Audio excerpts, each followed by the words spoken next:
it has been a bit of a roller coaster ride this Premier League season. About 2 days ago, the title was in Arsenal's favour.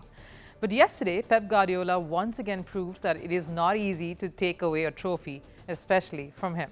Most definitely, the Premier League. Manchester City beat Tottenham 2-0 in a game that saw City's dominance. And it was their star player Erling Haaland who stepped up when it mattered the most. Scored twice in the second half to secure City's victory, pushing them on top of the points table.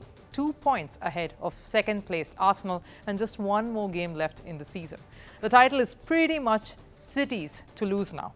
A 6th title in the last 7 seasons. That's some dominance in the league. But our story today isn't about Manchester City's title race.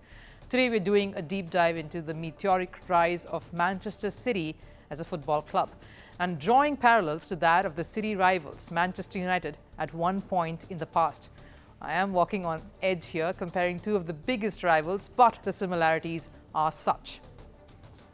City are achieving what United only did in the early 2000s, an era where Manchester United and Alex Ferguson dominated the English Premier League. And 20 years later, it's Pep Guardiola and Manchester City that are emulating that same feat. The manager's entry became the biggest differentiator for both these clubs. The club grew and started dominating and transformed into a dominant side post-Fergie, especially for Manchester United, and Guardiola for City. Now hear me out. Before Alex Ferguson's arrival, Manchester United were a decent club, but not the most glorious side in England. Before Alex Ferguson took charge in 1986, United had only won 7 league titles in their history. And Ferguson, in his 27 years, won them 13 league titles.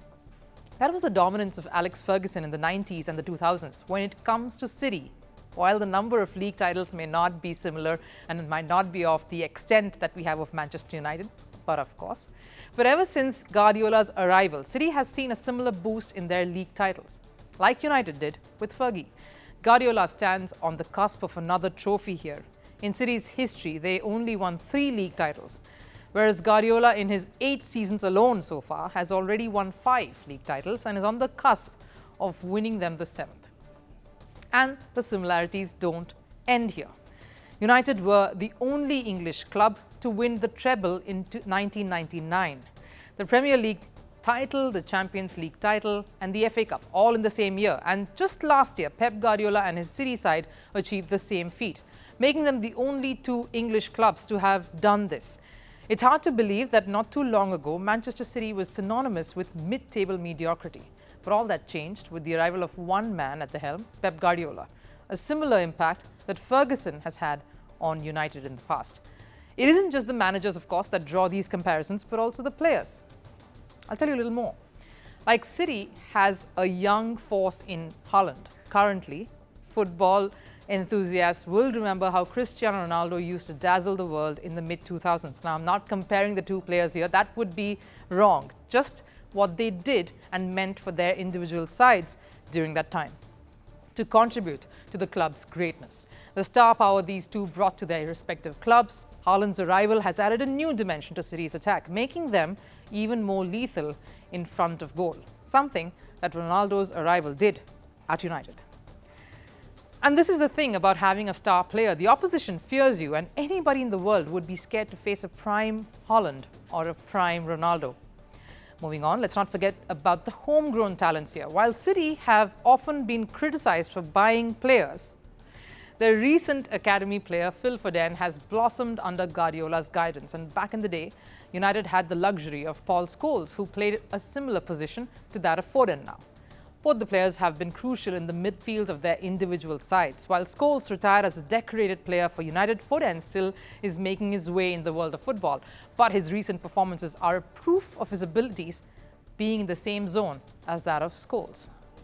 But perhaps the most striking parallel between Manchester City and Manchester United of old is their ability to consistently win silverware. And just like Sir Alex Ferguson's United, City have also had their fair share of memorable moments. You remember the Arsenal Invincibles, the Arsene Wenger side that had the potential to beat United at every front. United were so fierce that they only let Arsenal win that league just one time back in 2004. That is what City has done to Liverpool. Despite mega stars in their camp and a solid manager in Jurgen Klopp, City denied Liverpool a title every season except for their only triumph that came around 3 to 4 years back, 2020. No matter how much the fans deny any similarity between the two rivals, and I'm sure that'll be loud, and I will get quite a bit coming right at me, but you cannot ignore the similarities here, which are basically the pathway to success for both these sides, like a bit of a blueprint of the different times. Manchester City's evolution from underdogs to dominance is a story that United themselves experienced under Ferguson's arrival and his reign. And the two teams may have been powerful in different eras, but their trajectory and recipe to succeed at the biggest level have been quite the same. While United ruled Premier League for 2 decades, feels like City, with a 6th Premier League title in sight, are only just getting started. Firstpost reports from the world's second largest continent. Hello, I'm Alison Lagrange. A very warm welcome from Durban, South Africa. We get you the news and the newsmakers from Africa. South Africa goes to the polls on the 29th of May. I will track the election and bring you ground reports. Is it the end of the road for the African National Congress? And will former President Jacob Zuma stage a dramatic comeback? From elections to climate change, to innovations and opportunities. As the world's attention shifts, we report from Africa, the heart of the global south. Join me every weekday live on Firstpost.